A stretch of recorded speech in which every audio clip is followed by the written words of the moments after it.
Hi, this is John O with Affinity. Thank you for visiting us on YouTube. In this educational video, we'll be discussing strategies for businesses without health coverage. This presentation assumes that you've already watched our videos entitled Impact on Health Insurance, Parts 1 and 2. Let's begin with a quick review of the three options that we previously talked about. The first option is for the employer to do nothing. Just let the employees figure out healthcare reform on their own. Some will end up paying the penalty, while others end up purchasing insurance through the health benefit exchange. The second option is to help your employees purchase individual health coverage. Typically, you as the employer would buy this navigation service from a qualified broker. Although this isn't group coverage, it would be considered an employee benefit. The third option is to actually offer group coverage.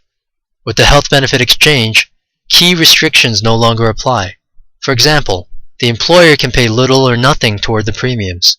There's also no minimum number of employees that must participate in the health plan. Let's explore options 2 and 3 in greater detail. Option number 2. Certain brokers will provide what we refer to as navigation service. They can assist individuals seeking coverage on the health benefit exchange. A qualified broker will first conduct a needs analysis for each person seeking coverage.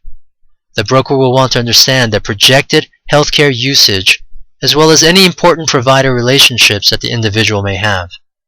The broker will also determine if tax credits or subsidies apply. Lastly, the broker will take care of the enrollment process on the exchange. Our best estimate for how much the service should cost is $200 per enrollee. Fees may vary depending on whether the coverage is for a single versus family. Now, brokers are charging for this service because insurance companies do not provide commissions for individual business. Option number 3. The main reason that small businesses do not offer health coverage is the high cost of insurance. As we'll illustrate in a moment, it's possible to design a group health plan at a cost that fits almost any budget. On the exchange, there are no minimum employer contributions and no participation requirement.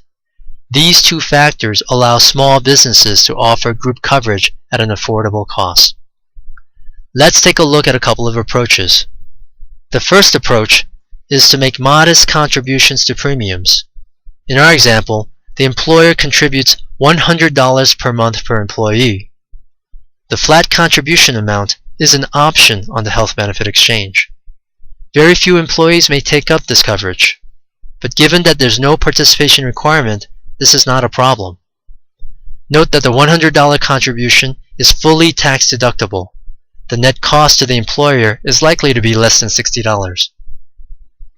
The second approach, which we're calling net zero contribution, utilizes favorable tax treatments to offset employer contributions. First, the business will need to establish what's referred to as a Section 125 plan. Your payroll administrator can probably set this up. A Section 125 plan is very common and widely used by employers. Once the plan is established, the amount that employees contribute to premiums is considered a salary reduction. Therefore, both employers and employees pay less FICA tax.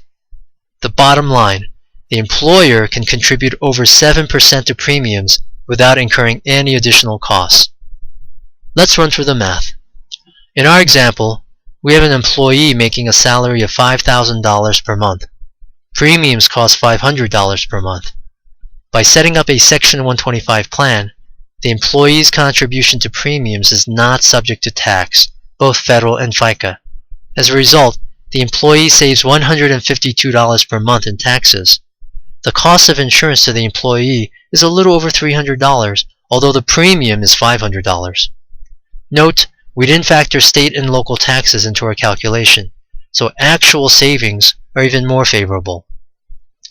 For the employer, a 7% monthly contribution equates to $35 per month. However, FICA tax savings fully offset this amount. Now, 7% may seem like a small employer contribution, and frankly speaking, it is. So let's bump up that number and calculate what a $100 per month contribution would actually cost. FICA tax savings is $31. In addition, the $100 employer contribution is a business expense and therefore tax deductible.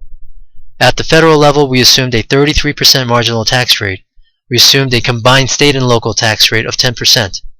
As a result, the net cost to the employer is $26 per month for this particular employee. We should mention that there is a cost to establishing a Section 125 plan, so that does need to be factored into the calculation. In conclusion, you may ask, how many employees would take up coverage with a $100 per month employer contribution? Well, it's hard to say precisely. However, employees without coverage are now subject to the individual mandate.